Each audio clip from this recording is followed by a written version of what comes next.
Noticias.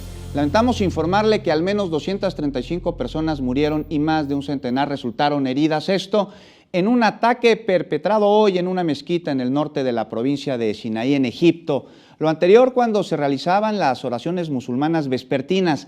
De acuerdo con la Fiscalía General, militantes detonaron una bomba de fabricación doméstica en el santuario y posteriormente abrieron fuego contra los civiles. Este es ya considerado el ataque más mortífero en el país desde el año 2013.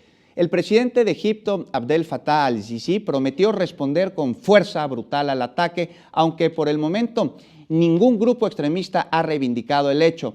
Por su parte, las autoridades egipcias sospechan que la responsabilidad es de los militantes islamitas, quienes se afiliaron al grupo radical Estado Islámico y han intensificado sus acciones. A través de la Cancillería, el gobierno de México manifestó su más enérgica condena al atentado y además externó su profunda solidaridad con el pueblo de Egipto, un pueblo amigo.